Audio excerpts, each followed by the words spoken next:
Bismillahirrahmanirrahim. Assalamualaikum warahmatullahi wabarakatuh. Perkenalkan, nama saya Septian SPD CGP Angkatan 5 SMK Negeri 1 Sertu Kabupaten Bekasi, Jawa Barat. Menyampaikan aksi nyata modul 1.4 budaya positif sekolah dengan fasilitator Bapak Gede dan pengajar praktik Bapak Maulana. Kami sampaikan rancangan aksi nyata, di mana rancangan aksi nyata ini akan kami lanjutkan dalam bentuk video, terdiri dari 2 video. Yang pertama adalah video mengenai membuat keyakinan kelas, dan kedua disiplinasi pada guru materi budaya positif. Sehat semua? Alhamdulillah sehat. Kalau sehat senyumnya. Kalau sehat senyum, kalau nggak sehat biasanya baru senyum yang mikirin diri nggak sehat aja. Berjuang untuk sehat. Ya. Hari ini ketemu dengan Bapak dalam rangka menyampaikan suatu materi. Kita akan mendalami suatu materi tentang membuat keyakinan kelas. Ya. Sudah pernah mendapat materi sebelumnya? Belum. Oke. Sebelum kita lanjut materi, kita coba SMK dulu ya. SMK bisa. SMK Negeri 1 Sertu Pasti bisa. pasti bisa. Luar biasa.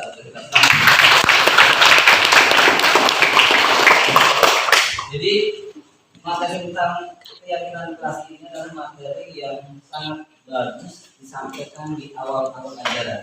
Ya, oleh siapa? Oleh Bapak Ibu guru, khususnya oleh kelas.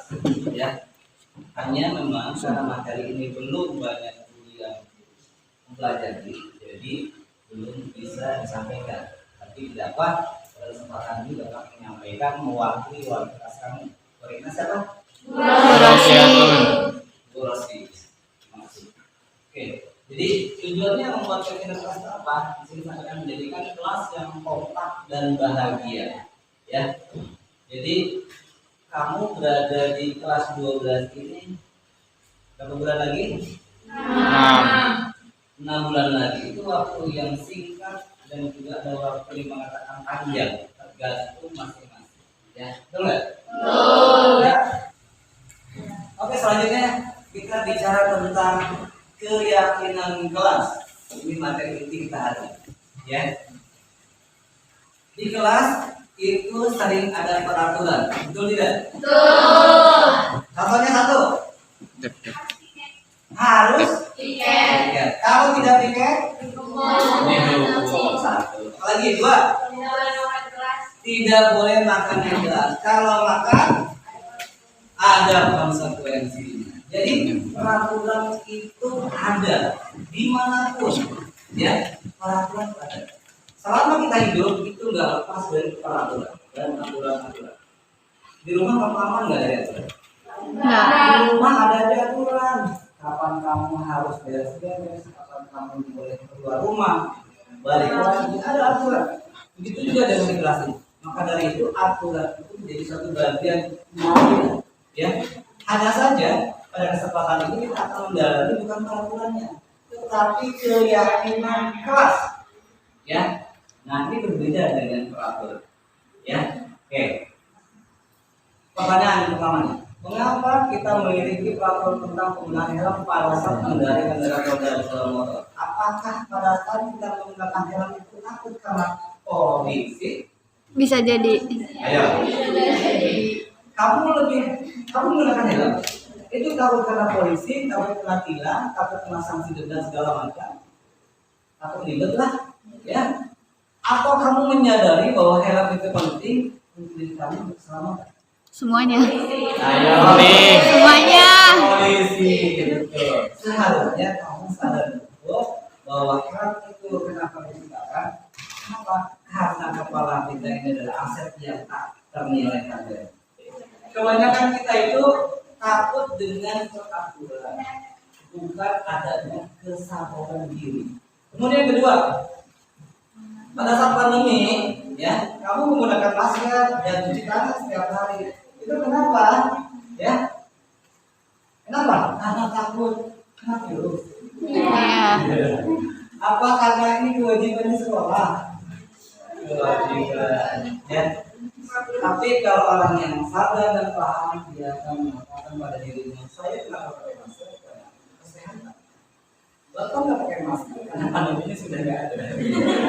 Jadi bapak nggak pakai masker. Tetapi kalau bapak lagi kurang sehat, beberapa waktu yang lalu bapak sering batuk-batuk.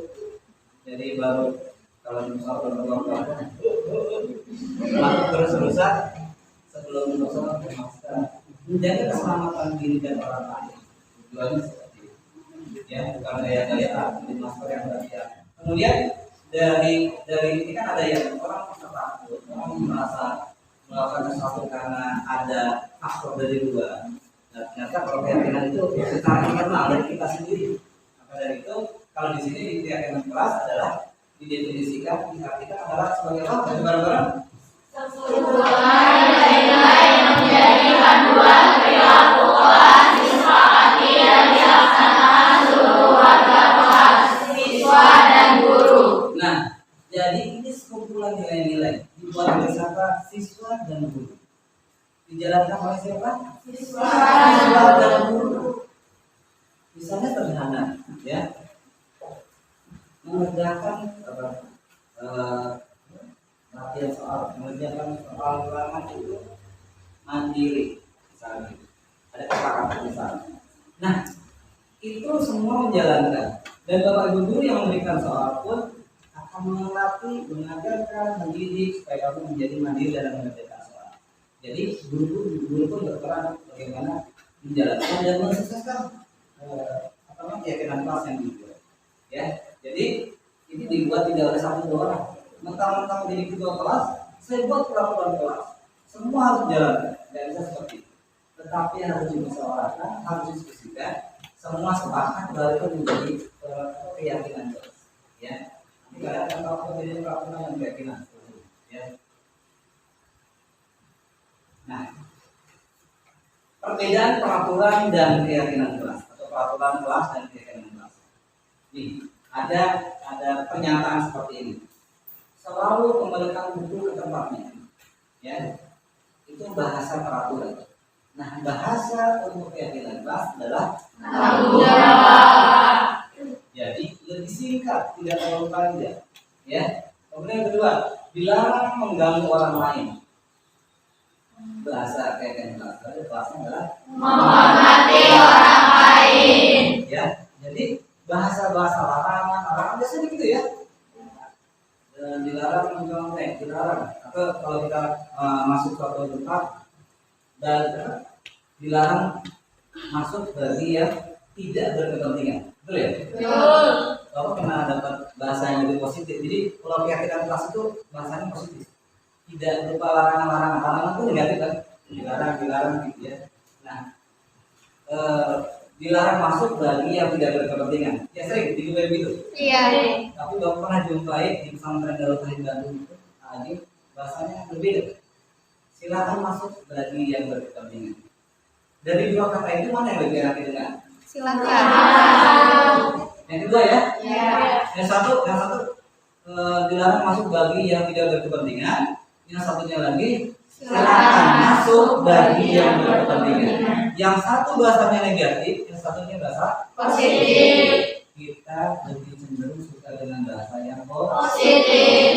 Maka dari itu, selama ini peraturan cenderung bahasanya itu seperti bahasa-bahasa negatif, bahasa-bahasa yang mengandung ancaman, mengandung konsekuensi, ya.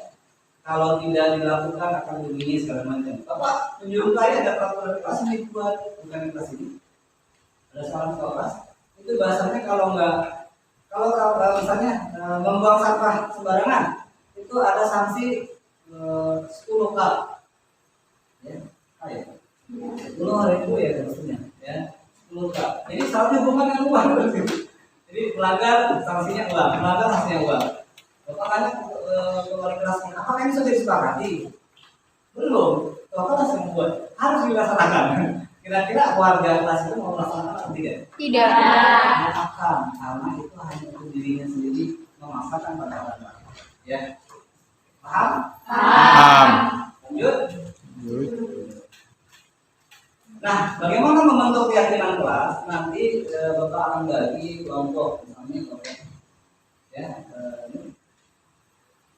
ini berempat ya, berempat atau berlima. Nanti kita buat kelompok ya. Kita berlima. Nah, sebelum sana pembentukan kegiatan kelas itu tadi saya sampaikan bahwa itu bersifat tidak terlalu panjang ya, kata-kata tidak terlalu panjang. Dia juga berkata apa? Mengandung sesuatu yang sifatnya abstrak. Kalau peraturan itu panjang itu diabstrakkan, misalnya tidak membuang sampah sembarangan. Di situ ada kata-kata apa? Misalnya disiplin misalnya gitu ya. Maksudnya sama. Kemudian berkaitan dengan pernyataan-pernyataan universal. Kayak tadi profil pelajar Pancasila, ya. Itu keyakinan di negara kita seperti itu keyakinannya. Tetapi itu diyakini juga oleh negara yang lain dalam bahasa yang berbeda, Pak. Ya. Kemudian dibuat dalam bentuk positif, bukan dalam bentuk negatif. Dilarang, tidak boleh, negatif. Dilarang, tidak boleh. Jangan. Keyakinan kelas hendaknya tidak terlalu banyak. Gambarnya itu boleh semua ya. Asal PZ ditulis semua, ya. Nggak usah terlalu banyak. Dalam itu maksimal dengan 7 saja, maksimal. Biar mudah diingat dan mudah dipahami dan lebih dari itu mudah dilaksanakan. Ya, kalau banyak cuma dicatat buat apa? Nggak dilaksanakan. Betul ya? Kan banyak peraturan dibuat untuk ini kan banyak yang mengatakan peraturan dibuat untuk bukan untuk ditaati tetapi dilanggar. Kenapa? Karena peraturan itu dibuat secara sepihak dan itu memaksa orang lain sehingga orang lain ngapain saya menjalankan itu karena saya juga dilibatkan nggak malah terlibatkan akhirnya saya ingin melanggar peraturan yang ada itu karena itu menjadi bagian. Tapi kalau keyakinan kelas karena dibuat sama-sama hasil musyawarah pasti ada. Kalau saya melanggar, saya sedang melanggar keyakinan yang saya juga buat karena dia terlibat dalam buat keyakinan. Ya, oke. Keyakinan kelas sebaiknya saudara diterapkan dengan baik. Jadi keyakinan kelas ini mungkin boleh jadi berbeda dengan kelas yang lain, bisa jadi berbeda. Ya, tetapi paling tidak kalau kelas ini yang buat akan berlaku untuk kelas ini. Tidak boleh juga keyakinan kelas ini dipaksakan kelas yang lain. Ya, jadi hanya berlaku secara regional saja. Oke, selanjutnya semua warga kelas, seluruh siswa terlibat dalam membuat keyakinan kelas melalui surat pendapat.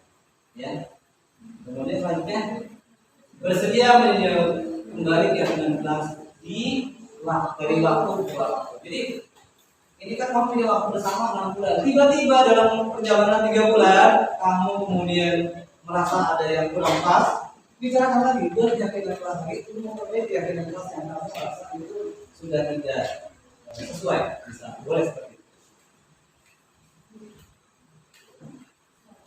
Nah, kelihatan nggak? Enggak.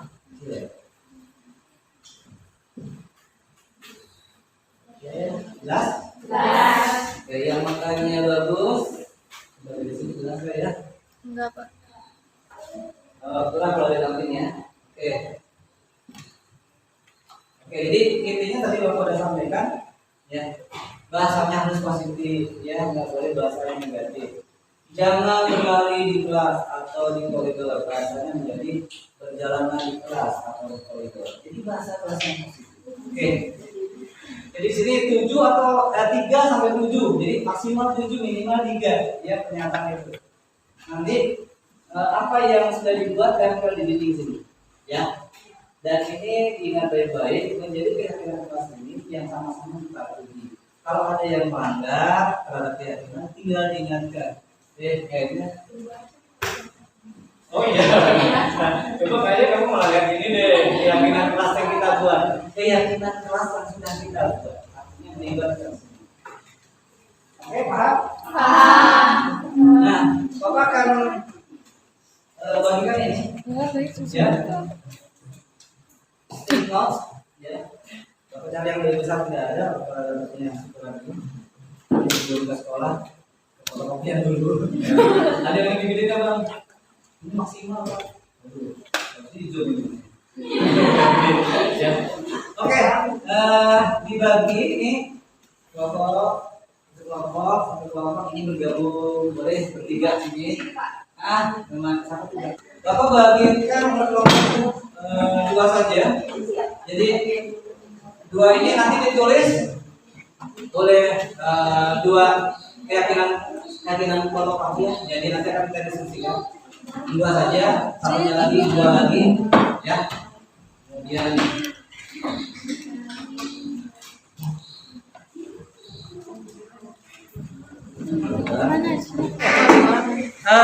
mau berapa menit berdiskusinya? 15 menit. Kan sampai pukul berapa? 20. Oh, sebentar lagi ya? Oke, 5 menit ya? Oke, 5 menit ya. Oke, menit.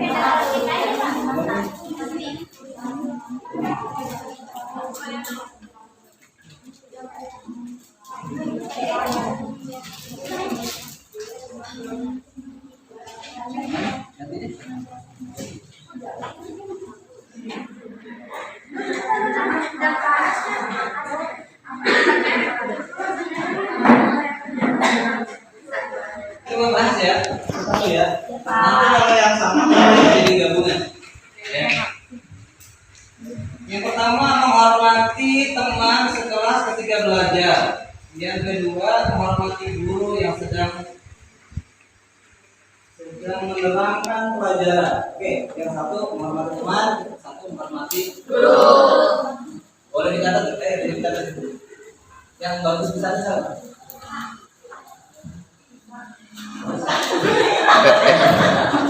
Ya, ini kan menghormati teman, menghormati guru. Bahasanya bisa digabung ya. Satu menghormati teman dan Guru.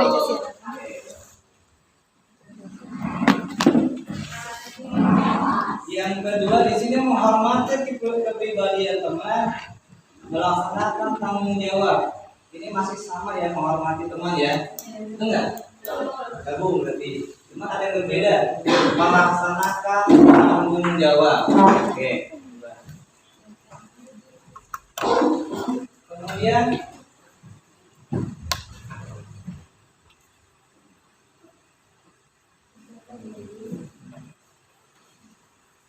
yang ketiga, lebih bijak dalam menyelesaikan masalah. Sepakat nggak? Sepakat? Sepakat. Oke, tulis dulu situ. Nanti kita bicara kesepakatan ya. Lebih bijak dalam menyelesaikan masalah. Bijaksana, bijak sini. Bijaksana. Bijaksana dan bijak sini. Lebih bijak dalam menyelesaikan masalah. Belajar menghargai orang lain, menghargai sama menghormati sama ya. Oke, jauh ya. Mengembalikan barang yang dipinjam. Mengembalikan barang yang dipinjam. Sepertinya di kelas ini banyak yang merasa memilikinya tinggi. Itu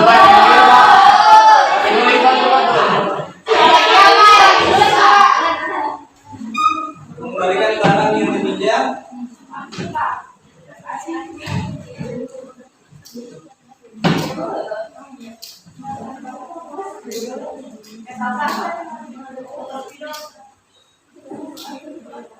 Kemudian mendengarkan pendapat orang lain. Ya, kita tulis saja dalam kabinet.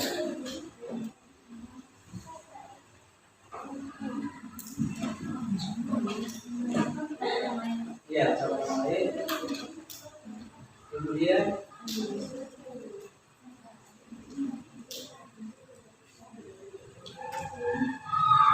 menjaga kebersihan kelas. Menjaga kebersihan kelas. Sama termasuk ke itu ya. Cukup ya dengan kata dia menjaga kebersihan kelas. kegiatan kelas dengan membuang sampah pada tempatnya. Menjaga kebersihan kelas cukup ya. Oke. Nah ini yang selanjutnya membayar uang kas tepat waktu. Ada yang suka molor janjinya tempo, ya. Karsok terus.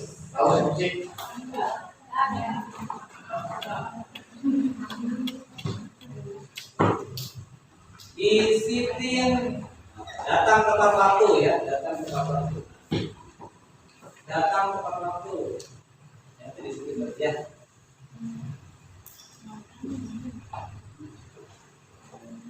Mendengarkan guru saat menerangkan materi itu masuk ke selalu bersikap positif. Ada yang masuk situ nggak? Oke, jadi selalu bersikap atau berpikir? Berpikir. Oke. Selalu berpikir positif. Positif thinking ya. Senantiasa menolong. Senantiasa menolong.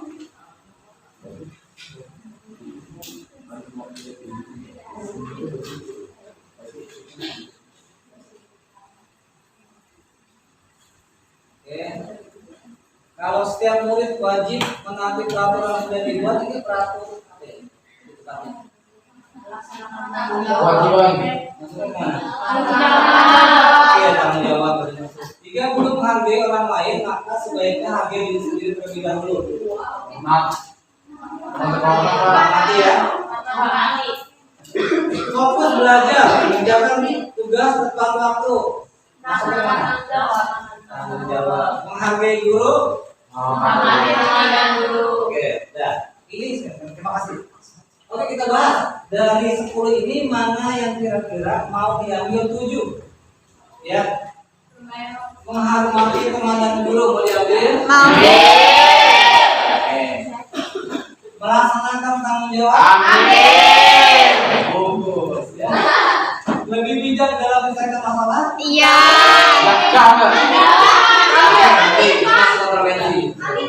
Intervensi ya. Ada kaki dan tidak. Oke. Mengembalikan barang yang dipinjam? Mendengarkan pendapat orang lain masuk kemana nih? Ini ya. Oke, mana ya? Masuk. Berarti ini masuk ke atas ya. Kemudian menjaga kebersihan kelas. Melaksanakan tanggung jawab. Nyamuk sini. Oke. Kemudian membayar uang kas tepat waktu. Oke. Datang tepat waktu. Enggak, Pak. Selalu berpikir positif. Amin. 4, 5. Dua lagi. Ambil. Berpikir positif. Berpikir negatif aja nih. Senantiasa. Mana sih bahasa Indonesianya?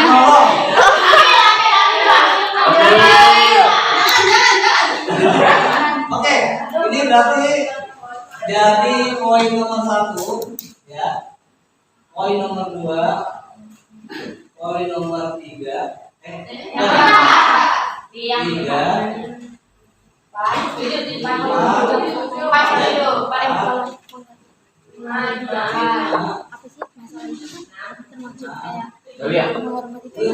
Oke, kita sudah membuat keyakinan kelas di kelas 12 kuliner.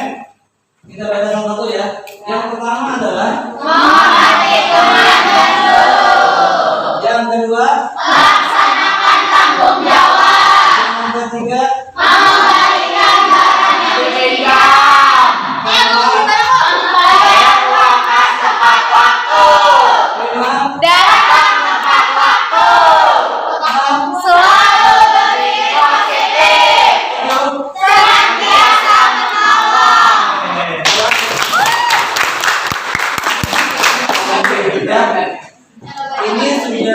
kita sepakati ya. Sepakat? Semangat. 7 poin ini kalau nanti dibuat serapi mungkin boleh ditempel di sana atau mau bikin praktis silakan ya. Untuk kelas ya Mas? Boleh. Ya nanti tolong koordinasikan dengan yang lain ya. Nanti ditempel di kelas ini menjadi keyakinan kelas kita semua. Ya. Kalau sudah menjadi keyakinan kelas karena hasil musyawarah berarti kita semua punya tanggung jawab untuk melaksanakannya. Oke. Sampai di sini ada pertanyaan? Pak, saya mau nanya. Oke, silakan. Kalau bisa dilanggar, konsekuensinya mau di gimana, Pak? Kalau dilanggar kita ingatkan dulu. Kesepakatan semua. Misalnya tadi di sini ada misalnya ada yang tidak menghormati guru. Dia ada ngobrol dulu. Diingatkan. Peraturan kelas, keyakinan kelas kita di sini ada melanggar.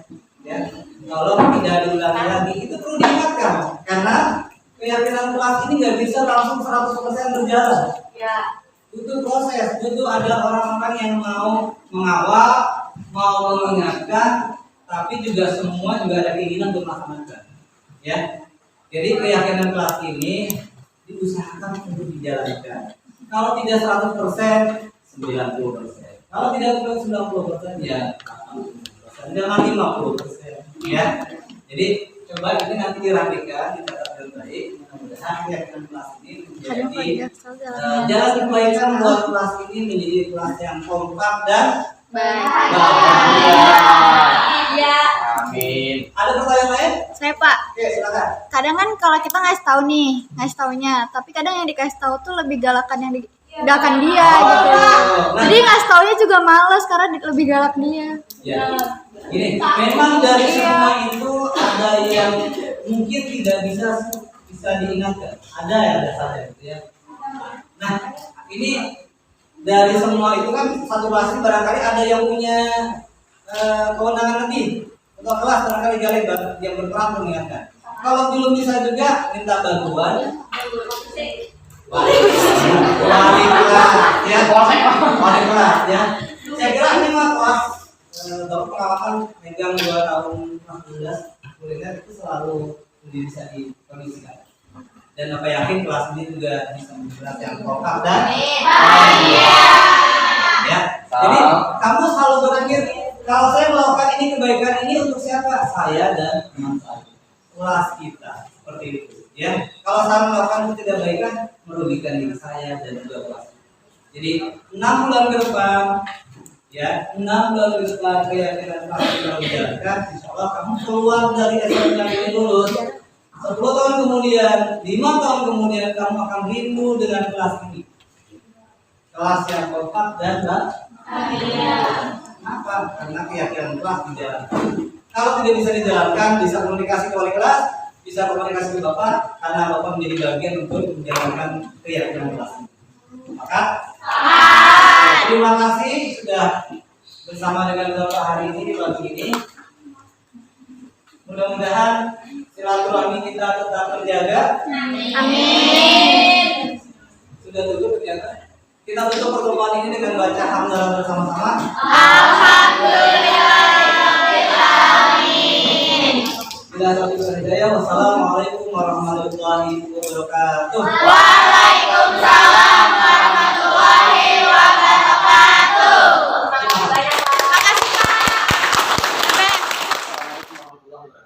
Waalaikumsalam warahmatullahi wabarakatuh. Ya, terima kasih pada ibu-ibu SMK Negeri 1 yang sudah hadir pada kesempatan ini dalam rangka diseminasi modul 14 mengenai budaya positif di lingkungan kelas dan sekolah. Ini merupakan suatu kewajiban kami sebagai calon guru penggerak untuk mensosialisasikan materi budaya positif kepada bapak ibu sekalian. Yang mudah-mudahan apa yang kami pahami ini bisa juga menjadi pemahaman kita semua dan bisa diterapkan ke sekolah kita dari SMK Negeri 1.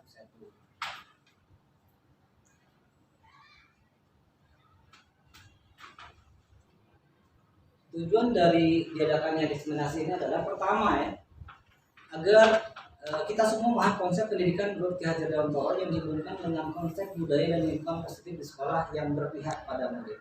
Ya, jadi Program pendidikan guru penggerak ini semuanya berorientasi pada murid, keberpihakan pada murid, bukan pada kita guru. Ya, jadi murid ada segala-galanya. Kita memberikan pelayanan terbaik pada mereka, memenuhi kebutuhan mereka agar mereka bisa tumbuh dan berkembang sesuai dengan kodratnya. Kodratnya apa? Kodrat alam dan kodrat zaman. Ya. Oke. Kemudian yang kedua, melakukan evaluasi dan refleksi tentang praktik disiplin dalam pendidikan Indonesia saat ini untuk mendapatkan pemahaman baru mengenai konsep disiplin positif untuk menciptakan murid dengan profil Pancasila.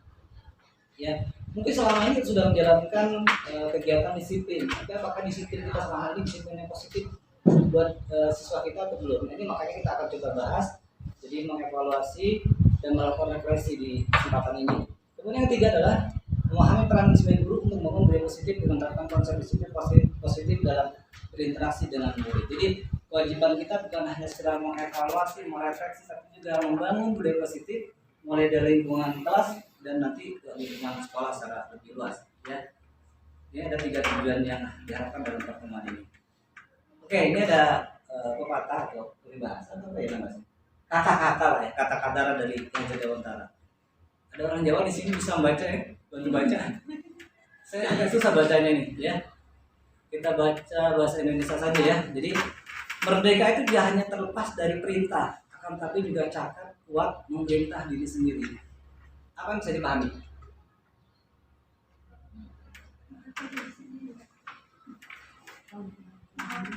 Jadi kontrol diri itu sangat kuat. Bagaimana kita ini bergerak karena memang kita memerintah diri kita sendiri, bukan orang lain. Jadi bagaimana internal dari diri kita sendiri itu bisa mempengaruhi diri kita untuk bergerak mencapai tujuan yang kita harapkan.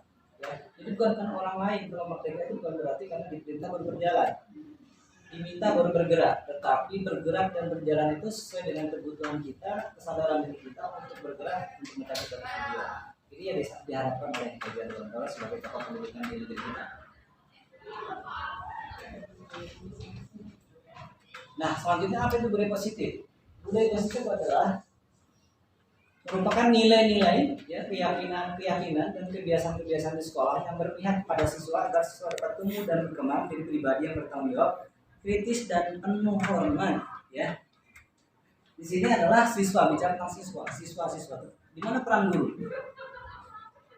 Apakah guru tidak terlibat dalam budaya positif? Terlibat. Dalam guru menjadi bagian untuk mensesuaikan budaya positif ini. Maka dari itu guru pun harus paham bagaimana budaya positif dan menerapkan seperti apa, dan bersama-sama dengan siswa menciptakan lingkungan yang positif sehingga budaya positif itu didapatkan di sekolah itu. Nah, selanjutnya adalah pertanyaan, ya, pertanyaan romantik. Apakah Anda atau Bapak Ibu sekalian setuju dengan pernyataan di bawah ini? Hukuman dapat mendisiplinkan anak? Tidak. Oke. Yang kedua, pemberian hukuman dengan hal positif seperti membaca atau membersihkan halaman sekolah dapat meningkatkan disiplin anak? Belum juga, ya. Kemudian yang ketiga, memberikan penghargaan dapat meningkatkan motivasi belajar. Misalnya anak itu mendapatkan ranking 1, 2, 3, dan kemudian setelah dia dapat ranking dia menjadi lebih termotivasi. Apakah demikian? Bisa jadi. Bagaimana dengan tidak mendapat ranking? Apakah itu akan bisa memotivasi atau malah menjadi semakin tidak termotivasi untuk menjadi seorang yang punya prestasi? Termotivasi. Ya. Dengan adanya penghargaan kan anak jadi termotivasi untuk menginginkan penghargaan. Ya. Jadi anak bergerak karena ingin mendapatkan suatu penghargaan. Bagaimana kalau seandainya penghargaan itu dicabut? Apakah dia akan tetap menjadi orang yang punya motivasi belajar? Nah, ini jadi pertanyaannya. Jadi efektivitas terhadap penghargaan ini masih kita coba telah lebih dalam lagi, karena hasil penelitian menunjukkan bahwa penghargaan itu menjadi suatu yang bisa melemahkan motivasi sesungguhnya dalam jangka panjang. Ini beberapa konsep yang akan kita pelajari secara lebih mendalam. Ya. Yang pertama adalah disiplin positif dan nilai-nilai kebajikan universal. Yang kedua, teori motivasi, hukuman, konsekuensi, 5 kebutuhan dasar manusia dan restitusi. Yang ketiga, restitusi 5 positif kontrol, 4 restitusi, segitiga restitusi, dan 5 keyakinan kelas. Ini 5 hal yang akan kita bahas secara mendalam dalam kesempatan ini. kalau bicara tentang budaya positif itu pasti muaranya yang pertamanya adalah disiplin positif, karena dengan disiplin positif itu akan tercipta suatu budaya positif di sekolah. Maka dari itu poin pertama yang akan kita bahas adalah disiplin positif dan nilai-nilai kebajikan secara universal. Bapak Ibu paham tidak tentang nilai-nilai kebajikan universal itu apa?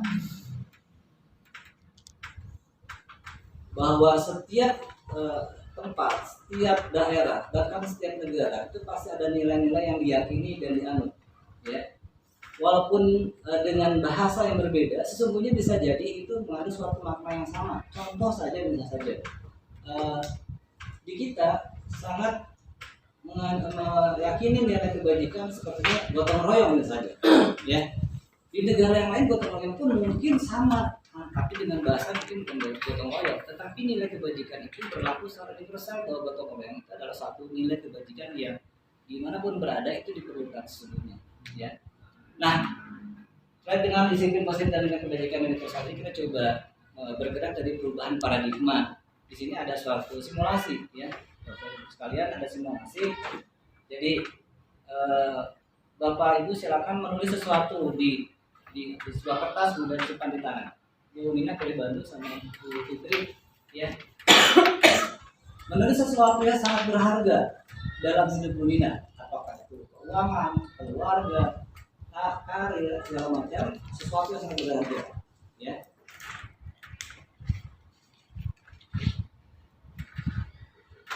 Bu Fitri nggak boleh nyontek, nggak boleh lihat apa yang ditulis itu, ya. Segera Bu Nina.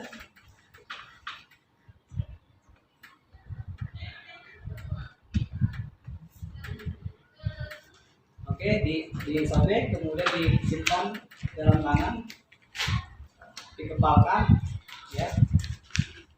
Kemudian Bu Fitri coba meminta kertas itu apa yang sesuatu yang berharga di tangan Bu Nina, dan Bu Nina apakah berusaha mempertahankan atau memberikan sesuatu yang berharga itu.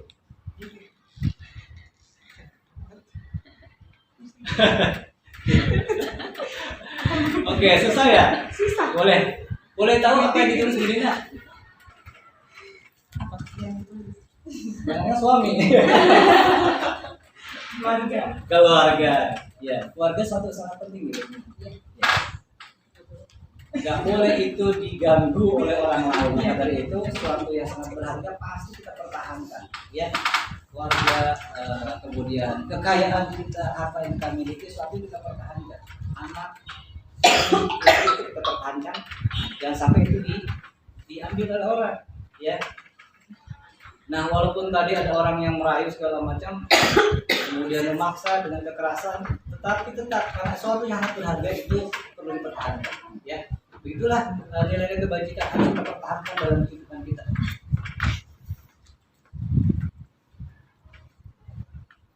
Nah, ada perubahan paradigma dari kontrol, versi kontrol yang ini tokohnya adalah Dr. William Besser. Ada yang kenal? Belum ya? Kita nggak ada yang kenal ya, tetapi kita dapat ilmunya, ya. Yang pertama bahwa kita sebagai guru bisa mengontrol murid, padahal sesungguhnya murid itu yang mengontrol kita sendiri. Tapi seolah-olah kita bisa mengontrol mereka karena kita punya otoritas sebagai seorang guru, ya. Apa yang kita mau, kita minta, kita bisa seolah-olah mengontrol murid. Sesungguhnya itu adalah ilusi. Ilusi apa ya? Kamu pasir gitu ya. Hanya bayangan itu. Ya, yang kedua, ilusi bagi kritik, bahwa kritik dan membuat orang merasa bersalah dapat menguatkan karakter. Ya, disadari atau tidak, kadang kita pada saat melihat seorang anak itu bersalah, kita sudah mengkritik, ya. Kemudian membuat dirinya semakin merasa bersalah. Kalau dalam posisi seperti itu, dia merasa bersalah, kita seolah sudah benar, ya. Padahal sesungguhnya itu tidaklah tepat, ya. Ini ilusi yang kedua. Kemudian yang ketiga, ilusi bahwa semua penguatan positif efektif dan bermanfaat, ya. Nah, penguatan positif itu seperti apa? Contohnya, ujian, ya, kemudian hadiah, ya, itu merupakan penguatan positif yang sudah kita lakukan. dan kita berpikir bahwa itu sesuatu yang bermanfaat. Tapi sebenarnya itu bermanfaat ada, tetapi bermanfaat jangka pendek. Untuk jangka panjang, dia menjadi orang yang ingin selalu mendapatkan penguatan. Pada saat penguatan itu tidak ada, dia menjadi kembali pada dirinya sendiri, karena dia bergantung pada pihak luar, bukan bergantung pada dirinya sendiri. Ya.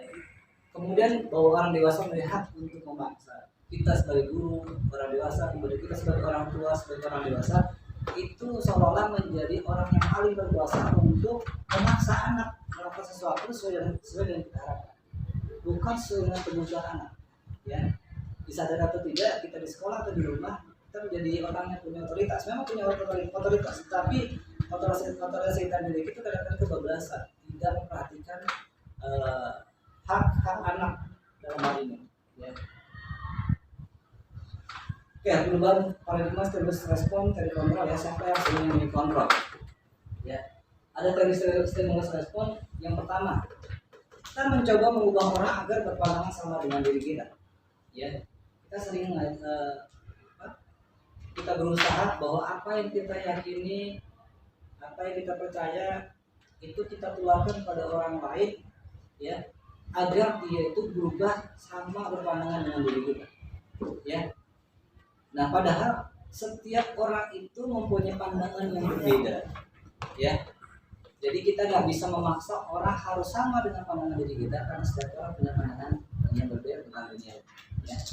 Kemudian yang kedua adalah perilaku buruk dilihat sebagai suatu kesalahan. Ya.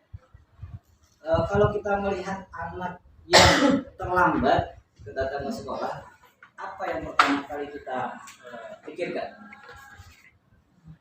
Malas, ya, malas. Anak ini malas, bangun kesiangan. Jarang yang mencoba menggali kenapa dia terlambat. Ya. Nah, hampir tiap hari terlambat. Nah, itu semakin kuat nih pada saat kita melihat kamu lagi, ya.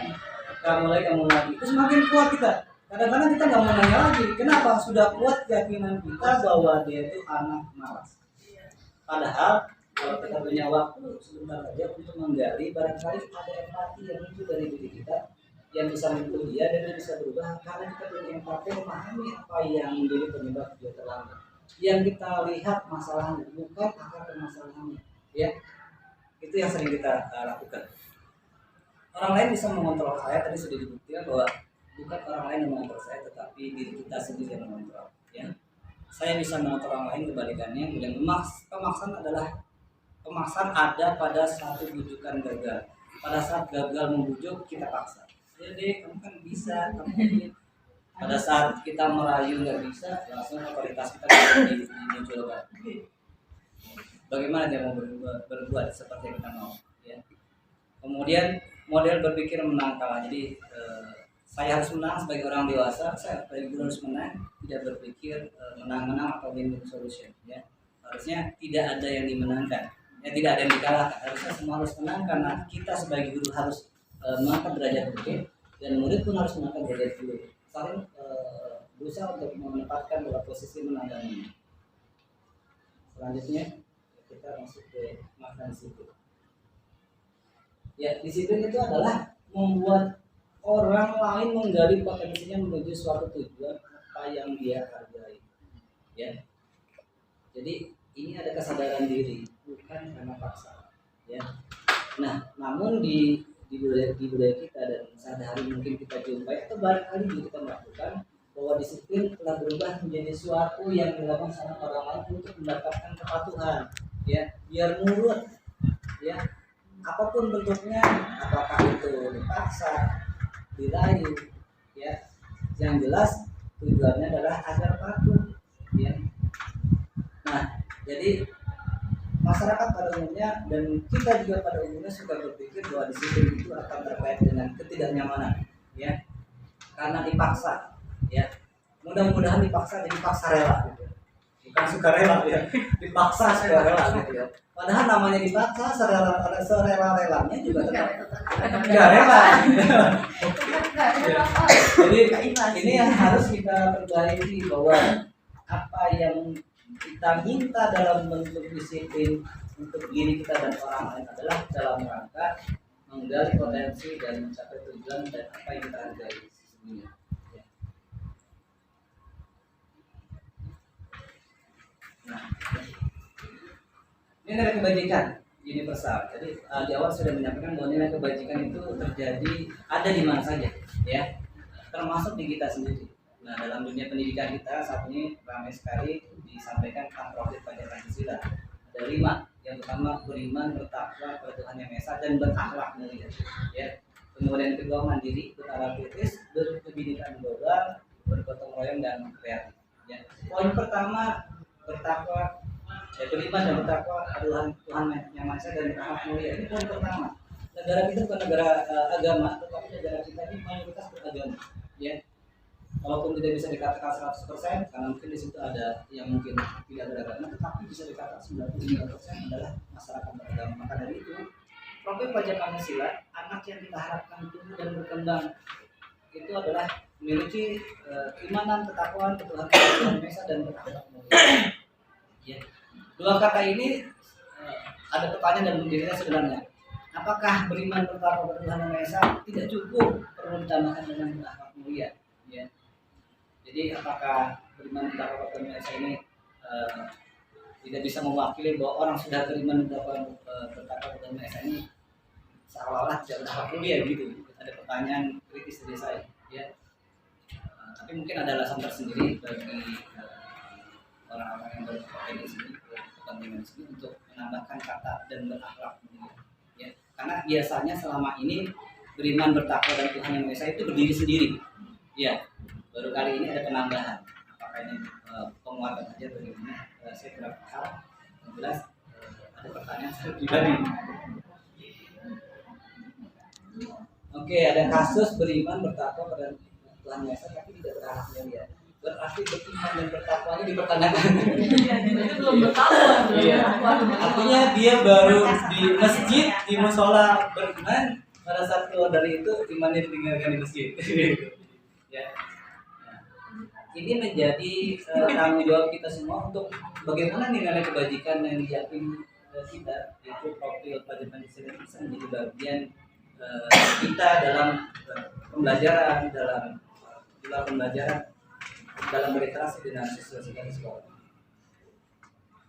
Oke, selanjutnya teror motivasi dan hukuman dan konsekuensi dan restitusi. Ya, bahwa motivasi itu ada motivasi yang internal dan motivasi yang sangat eksternal. Ya, yang pertama bahwa orang bergerak itu karena menghindari suatu ketidaknyamanan atau karena khawatir ada hukuman.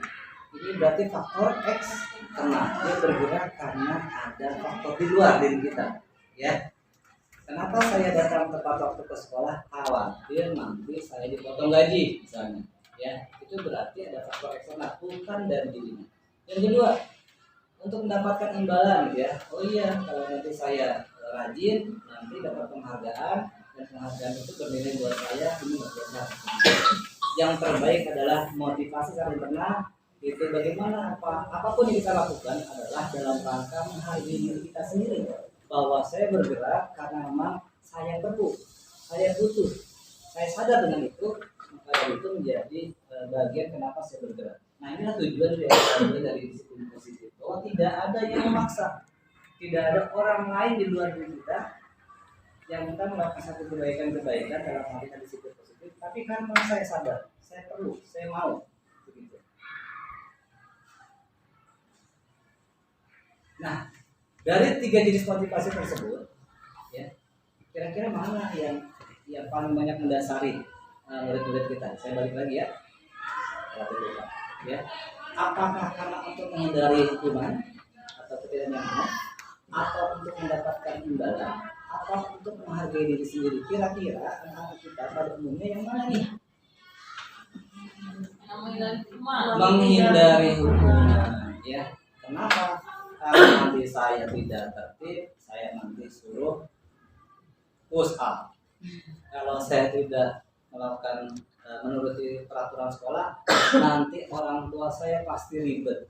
Ya, karena hal-hal itu, ketakutan, kekhawatiran, kecemasan yang mendasari mereka melakukan perbuatan-perbuatan mematuhi aturan sekolah. Ya, Jadi ternyata sama ya pemikiran kita semua bahwa mereka bergerak bukan karena faktor internal. Mungkin ada, hanya sebagian kecil. Harus ada penelitian seperti ini.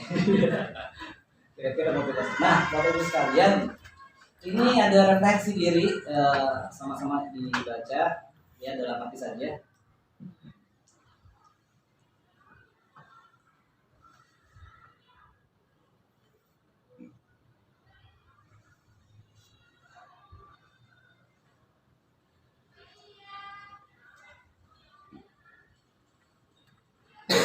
Oke, kira-kira mana yang paling kuat dasar kita akan ada? Eksternal ya, karena takut juga karena dapat surat peringatan, takut karena teguran, ya. Image buruk. Harus. Ya. Labeling itu berat, ya sanksi sosial itu berat pada saat kita itu sekali terlambat, orang tidak akan mengatakan orang yang telat terus, ya. Telater, ya orang terus orang baru sekali, tetapi pada saat dia terlambat lagi orang akan memberikan label dia mah telater, ya orang suka terlambat, orang lain membeladan saya mah telatan, telatan terus setiap hari, ya. Jadi ini yang kita pahami bahwa selama ini kita juga sebagai bapak ibu banyak yang masih karena faktor eksternal, gitu ya, bukan karena faktor internal. Kenapa saya bekerja? Karena saya cari uang, gitu ya. Bukan karena kenapa saya bekerja bukan karena aktualisasi diri. Kenapa saya bekerja bukan karena bekerja untuk ibadah, ya. Bukan karena urusan materi, gitu, ya. Jadi banyak dari diri kita selalu mengaitkan hal itu. Dan saya pun masih juga seperti itu sebenarnya, ya, belajar untuk bergerak ke arah yang lebih positif. Ya. Selanjutnya konsep yang selanjutnya adalah hukuman, konsekuensi, hukum dasar manusia dan restitusi. Nah, apa perbedaan antara hukuman dan konsekuensi? Ya. Yang pertama, bahwa hukuman itu sesuatu yang menyakitkan harus terjadi. Kenapa? Karena di situ posisinya menang dan kalah. Orang yang dihukum itu bukan posisinya menang. Apapun status sosialnya, ya. Apakah dia pejabat negara, apakah dia aparat pemerintahan, apalah siswa. Dalam posisi orang dihukum itu adalah posisi dalam posisi kalah, ya. Jadi dia bukan posisi yang menang, dia posisi yang dalam tanda petik tertindas sebenarnya. Kemudian konsekuensi itu sesuatu yang harus terjadi. Jadi pada saat ada suatu pelanggaran yang seharusnya terjadi, banyak yang melakukan adalah menghukum terhadap pelanggaran itu. Ya, tidak mengaitkan konsekuensi dari perilaku kesalahan yang dia lakukan. Ya. Misalnya contohnya begini, ada siswa yang ketahuan mencontek, ya, pelajaran matematika. Biasanya dia apa kamu?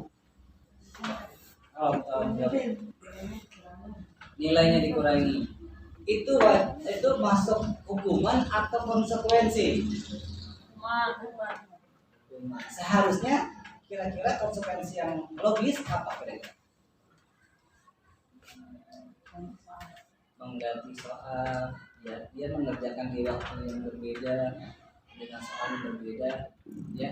Walaupun soal yang sama kalau anaknya nggak belajar itu kan beda lagi. Nggak usah diganti soalnya deh. Pakai yang itu, tetapi dia dijauhkan dari teman yang bisa mencontek, itu sudah menjadi bentuk konsekuensi dari apa yang dilakukan.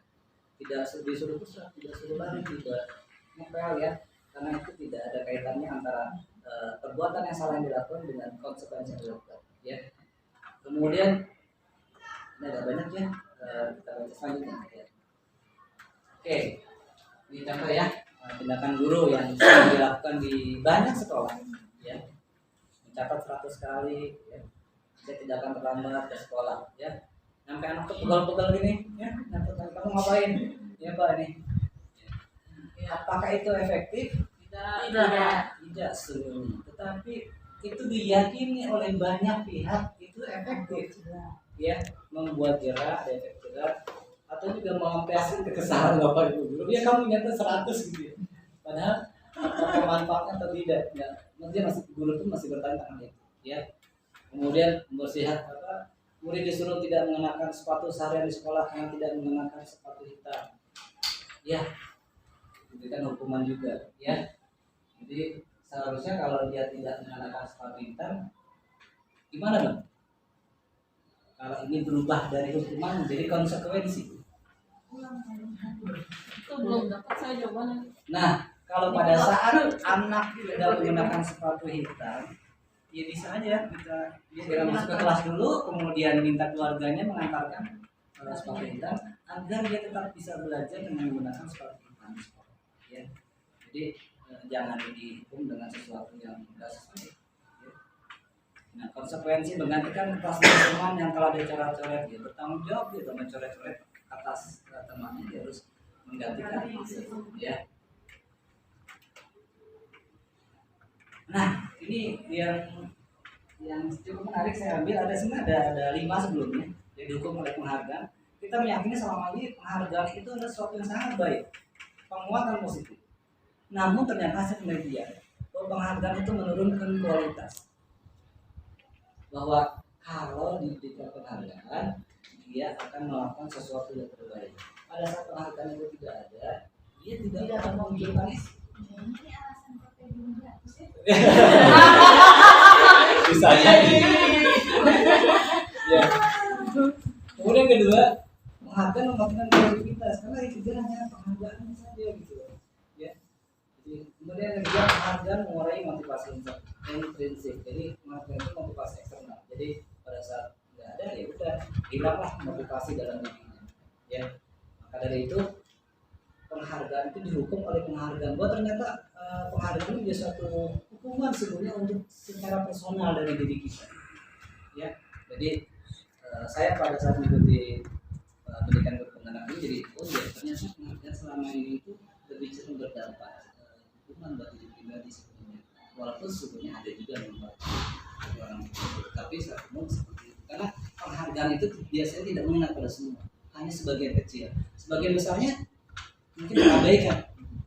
Ya, ini yang jadi persoalan. Sebenarnya ini dia efektif pada masa jangka yang Pendek itu, jangka pendek, jangka panjangnya tidak, karena dia akan bergantung pada penghargaan. Seorang anak yang diberikan penghargaan, misalnya kamu rajin belajar, rajin sholat deh, kamu akan dikasih uang 100.000. Pada saat dikasih uang 100.000, pertama kali dia akan sangat bahagia, sangat senang. Tapi kemudian dia akan menunggu kembali 100.000 mana, 100.000 mana gitu ya. Nah kemudian pada suatu saat orang tua tidak punya uang, dikasih 50.000, dia mungkin akan protes, nggak artinya 50.000. Ya. Jadi nilai penghargaan itu dari waktu ke waktu akan makin meningkat, tidak terjadi penurunan. Ya. Jadi kalau kita di rumah seperti memberikan reward penghargaan pada anak, lupa bahwa penghargaan itu akan diminta secara bertahap lebih tinggi.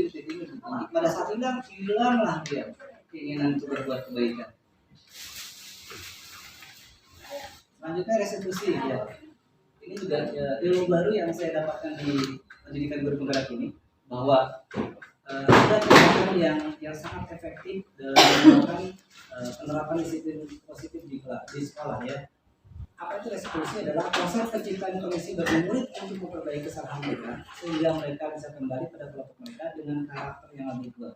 Ya, kita kondisikan dulu anak ini, kemudian kita perbaiki kesalahannya, sadar dengan kesalahannya, kembali pada kelompoknya. Yang bersangkutan memiliki karakter yang lebih kuat daripada sebelumnya. Ada seperti itu. Bukan terjadi penurunan.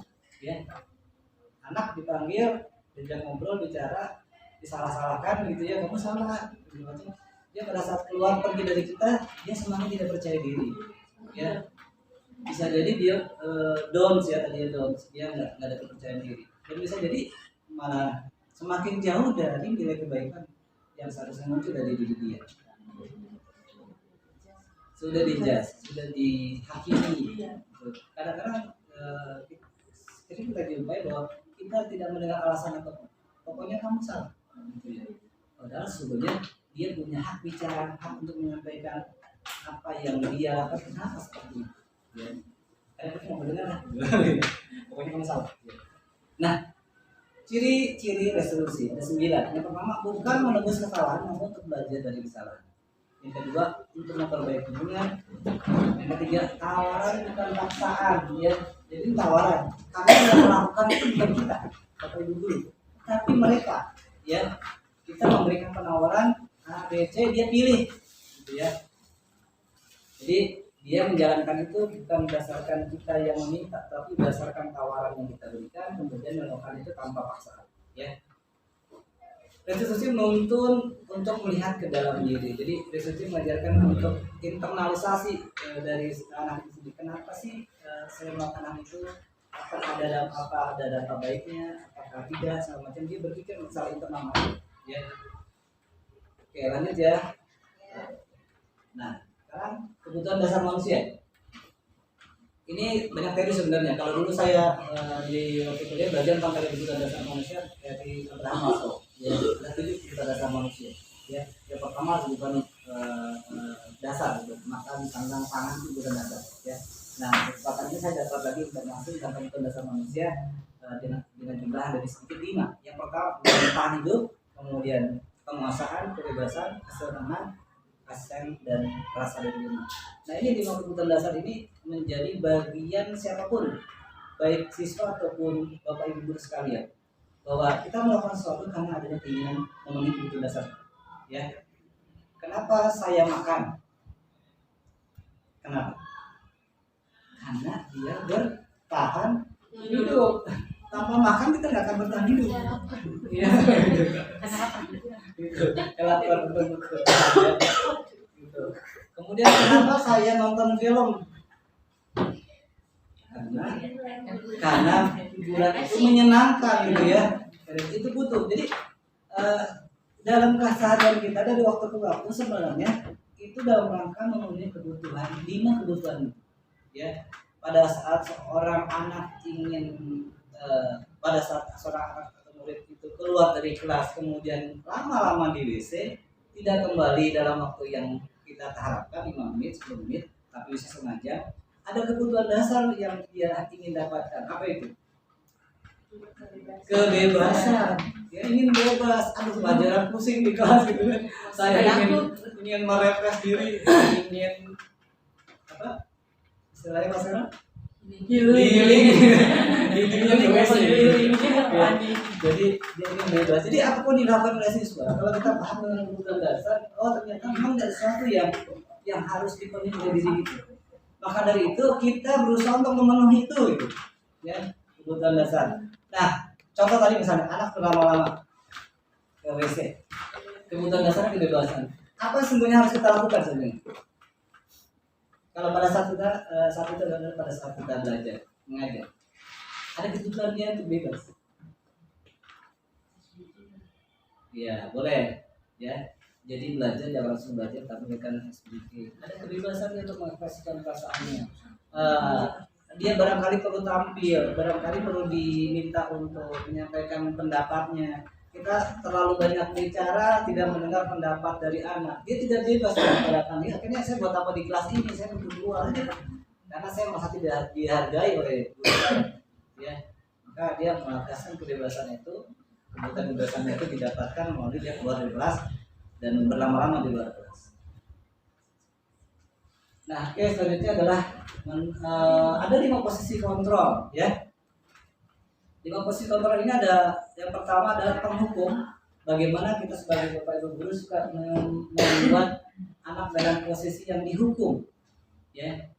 Kemudian yang kedua, pembuat orang atau anak merasa bersalah.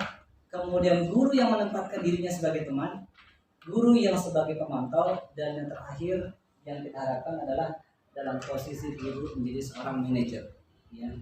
Nah, ini nanti bisa dibaca lebih jauh ya, karena butuh waktu yang lama untuk menjelaskan itu, ya. Nanti yang terpenting kita bisa memperdalam secara di luar pertemuan ini di posisi-posisi yang mana kita bisa lakukan. Ini sebenarnya kita bisa melakukan semua sebenarnya.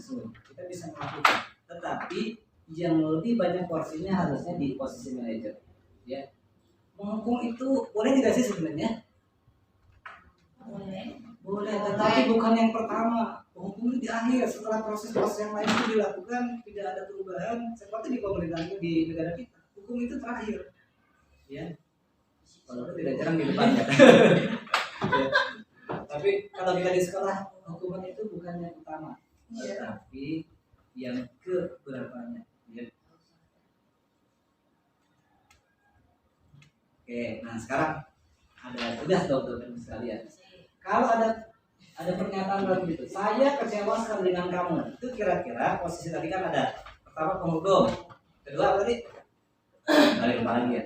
Ini ya penghukum, pembuat orang bersalah. Yang ketiga posisi sebagai teman, yang keempat pemantau dan saling manajer. Oke, kita lihat ya. Pasti sudah siap ya. Saya kecewa sekali dengan kamu ini. Oke.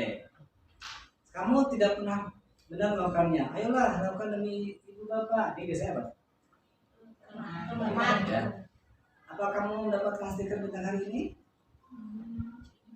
Bagaimana kamu bisa menekan? Nah, oke lah. Ya.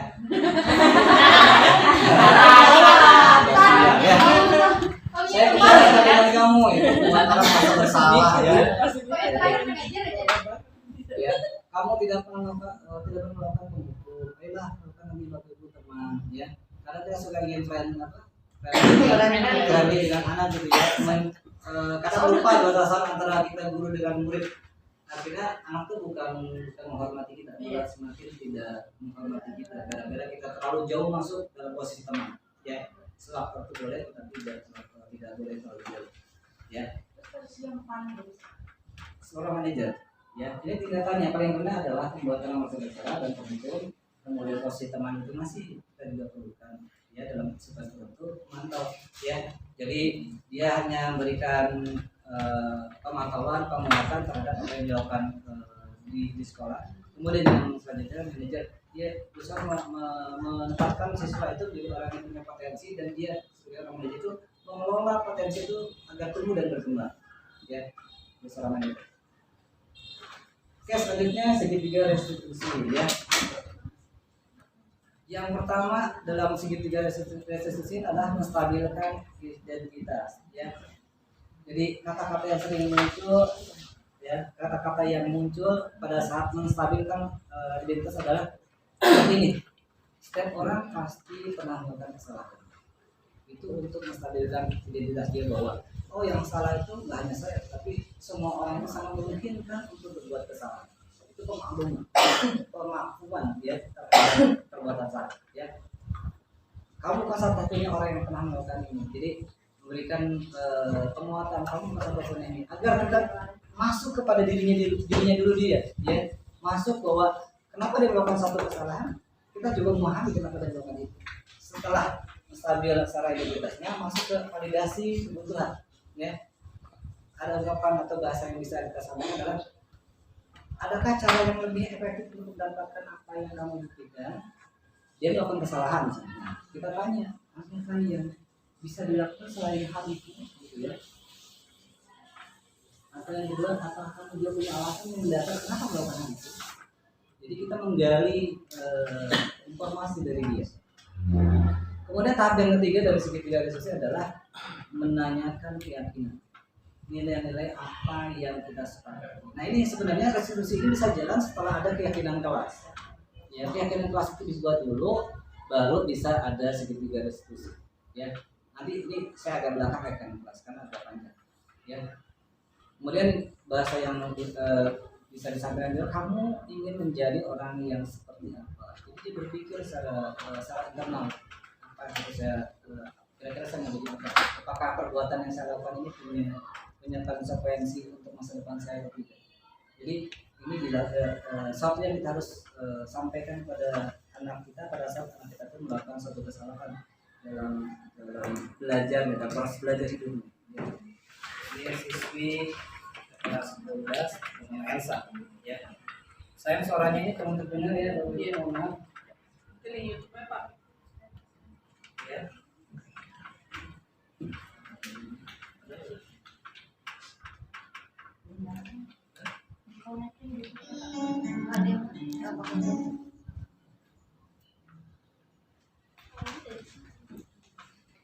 Udah berat-berat ini. Ya oke. Ini bisa nanti Bapak Ibu lihat lah kalau penasaran bagaimana penerapan segitiga resiko. Sekarang lanjut ke keyakinan kelas Bapak Ibu sekalian. Jadi ini sudah juga saya praktekkan, sudah videokan, hanya saya kirim ke channel YouTube ya, karena baru tadi pagi. Jadi belum sempat saya karena berbagai hal ya. Nah, kalau ada pertanyaan seperti ini Bu, ya. Kita menggunakan helm itu karena apa sih? Safety. Oke, kalau safety itu berarti udah luar biasa keyakinannya. Kebanyakan dari kita pakai helm itu kenapa? Ya, takut ditilang. Kalau sudah ditilang itu harus keluar semua. Jadi ketakutan yang disebabkan oleh faktor eksternal ya, bukan kesadaran diri ya. Kenapa saya menggunakan helm? Karena keselamatan. Kepala kita sangat berharga. Ada yang mau menjual kepala? Ya, orang bisa hidup tanpa hanya satu ginjal gitu ya. Dari 2 ginjal 1 bisa hidup. Kemudian orang bisa hidup dengan 1 mata, 1 tangan, 2 tangan hilang masih bisa hidup, kaki hilang dua-duanya masih bisa hidup. Tapi kalau orang sudah tidak punya kepala, pasti dia tidak hidup. Ya. Jadi bagaimana keselamatan itu menjadi penting buat kita. Itu kesadaran, keyakinan kita terhadap kenapa kita menggunakan ini. Kemudian selanjutnya kenapa ada peraturan menggunakan masker? Apakah karena takut virus? Ya. Apakah karena faktor kewajiban harus pakai masker? Atau ini suatu kebutuhan bahwa ini suatu butuh secara kesehatan? Ya. Kebutuhan kesehatan. Jadi keyakinan kelas itu harus mengurangi nilai ya, yang menjadi panduan perilaku kelas. Jadi setiap kelas itu pasti punya nilai-nilai yang diyakini. Maka dari itu perlu diakomodir oleh kita bersama dengan siswa, kemudian disepakati dalam forum surat pendapat dan musyawarah, dan itu menjadi kesepakatan bersama yang dilaksanakan oleh seluruh warga kelas itu. Ya. Nah, ini kalau bicara warga kelas itu bukan hanya siswa, tetapi Bapak Ibu guru juga harus mengikuti apa yang menjadi kesepakatan kelas. Karena pada saat guru masuk ke dalam lingkungan kelas itu, berarti guru itu masuk ke dalam keyakinan kelas. Ya.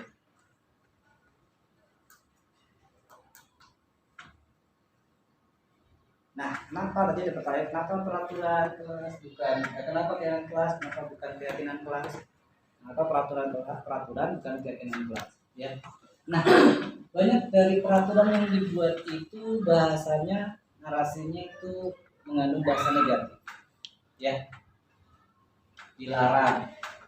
Kalau tidak ini maka ya. Jadi bahasa-bahasa larangan. Berbeda dengan keyakinan kelas itu bahasanya bahasa positif. Ya. Kenapa dilarang menggunakan narkoba? Ya, dilarang menggunakan peraturan, dilarang menggunakan narkoba. Itu apa? Bahasa keyakinan kelasnya adalah kesehatan. Kenapa kesehatan? Kalau menggunakan narkoba berarti tidak sehat. Jadi bahasa itu bukan kesehatan. Ya. Kalau tadi anak misalnya saja menghormati guru, menghormati, memperhatikan guru dalam mengajar, itu bisa dalam satu kata, menghormati guru. Ya. Jadi bahasa keyakinan kelas itu lebih simpel, tidak panjang dan mengandung bahasa yang positif. Ya. Nah, awalnya peraturan kelas, kemudian peraturan kelasnya berubah menjadi keyakinan kelas. Pada saat berubah menjadi keyakinan kelas, diharapkan muncullah satu lingkungan yang positif. Lingkungan positif akan melahirkan budaya positif. Pada saat budaya positif sudah terjadi, maka kelas itu menjadi kelas yang sangat kondusif, sangat bisa menghasilkan siswa yang prestatif dan lain sebagainya. Nah, bagaimana membentuk keyakinan kelas? Ya, ada beberapa syarat yang diperlukan, bahwa keyakinan kelas ini bersifat abstrak ya. Kemudian kedua, berupa pernyataan-pernyataan universal. Yang ketiga, hendaknya tidak terlalu banyak. Jadi rentangnya 3 sampai dengan 7 kata saja ya. Agar punya keyakinan yang berbeda-beda. Semua siswa, semua yang ada di situ terlibat. Tidak ada yang saling mendominasi. Jadi siswa semua dilibatkan karena keyakinan kelas ini menjadi prinsip demokratis ya dari mereka dari kami untuk kami dan oleh kami. Jadi seperti itu.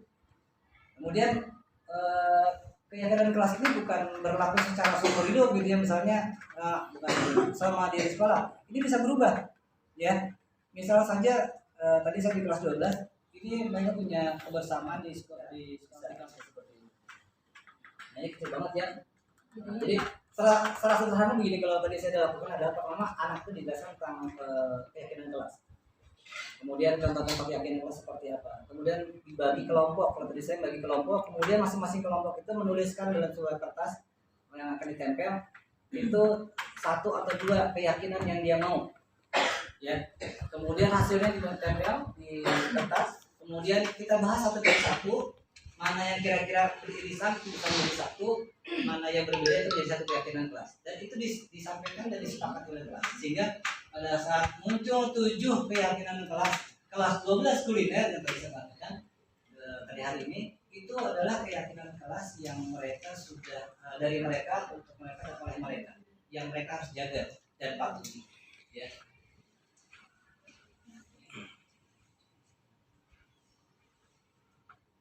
Contoh ya, keyakinan kelas.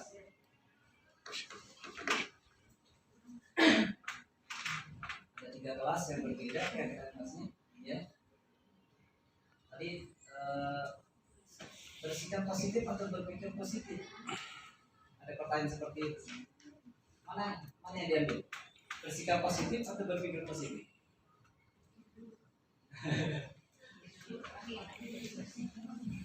Dua-duanya bisa. Kita tuh harus berpikir dan bersikap positif. Jadi dua-duanya bisa. Jadi peraturan ini bisa dibuat menyeluruh untuk siswa saja, tapi harus ada kaitan juga dalam proses KBR, menyentuh guru juga. Ya, misalnya menghormati guru di situ harus ada, keyakinannya harus ada. Ya, dan sampai hanya berpikir secara mereka saja, tapi pada saat pembelajaran itu tidak ada keyakinan kelas yang disepakati. Ya. Ini contoh juga. Ya. Apa? Oke, tadi ada pertanyaan bagus dari murid yang pertanyaan dari Bu Yuda. Pak, kalau keyakinan kelas ini tiba-tiba ada yang melanggar bagaimana gitu ya? Saya sampaikan begini, bahwa untuk menjalankan keyakinan kelas ini bukan berarti tanpa hambatan. Pasti ada hambatan. Dan pasti ada teman-teman yang awalnya sepakat tapi tidak mau menjalankan. Ya. Atau dia hanya menyepakati tetapi tidak merasa ikut menjadi bagian itu. Nah, itu menjadi tantangan bagi kelas itu bagaimana semua yang hadir di situ berusaha untuk menjalankan. Kalau ada yang tidak menjalankan, ini proses dan tidak bisa dalam waktu singkat keyakinan kelas itu bisa dijalankan keseluruhannya. Pasti ada kendala-kendala. Maka dari itu peran dari Bapak Ibu guru, wali kelas untuk sama-sama memahami keyakinan kelas. Pada saat ada suatu kendala itu menjadi bahan untuk diingatkan kembali kepada yang bersangkutan bahwa keyakinan kelas ini loh, kamu telah melakukan satu kekeliruan ini yang harus sesungguhnya melanggar keyakinan kelas ini. Adakah konsekuensinya? Konsekuensi itu bisa dibicarakan. Misalnya saja keyakinan kelasnya tentang bagaimana? Misalnya berbeda contohnya. Keyakinan kelasnya menghormati guru. Pada saat ada siswa yang tidak menghormati guru, dibicarakan ke anak-anak semua. Kira-kira konsekuensi logisnya apa? Konsekuensinya. Contohnya apa misalnya? Misalnya tidak menghormati ya, tidak menghormati. Nah, konsekuensinya apa misalnya begitu? Ya. Pada saat dia tidak menghormati guru, berarti kan memang harus ada pendekatan secara personal. Kenapa dia tidak menghormati guru? Tadi kan kita sudah bicara tentang kebutuhan dasar ya. Mungkin ada kebutuhan dasar dia yang tidak terpenuhi. Dia mencari-cari memenuhi kebutuhan dengan cara yang tidak pas. Iya. Dia butuh kasih sayang. Ada ya. Ada kebutuhan kasih sayang. Dia mungkin pada saat itu kita dekati, dia butuh kasih sayang. Jadi ada perhatikan wali kelas. Iya. Jadi harus ada pendekatan ya, tidak selalu kita berpikir kalau dia tidak melaksanakan kelas langsung memberikan konsekuensi atau hukuman apalagi. Ada pendekatan ya. tetapi konsekuensi itu juga bisa dibicarakan dengan seluruh warga kelas. Kalau samanya tidak melaksanakan, kira-kira konsekuensinya apa? Yang penting ini berangkat dari mereka, ya, dan mereka sadar kenapa melakukan menjalankan konsekuensi. Ya. Oke, jadi kesimpulannya begini. Apabila budaya positif di kelas dan sekolah telah menjadi kebiasaan yang dijalankan secara konsisten oleh seluruh warga sekolah, maka suasana belajar menjadi menyenangkan, aman dan nyaman bagi para murid sehingga terwujud profil pelajaran. Ya, ini harapan seperti itu. Ya, demikian. Mudah-mudahan bermanfaat. Lebih dan kurangnya mohon maaf. Assalamualaikum warahmatullahi wabarakatuh. Semoga bermanfaat. Terima kasih kepada guru dan siswa kelas 12 kuliner yang telah bekerja sama.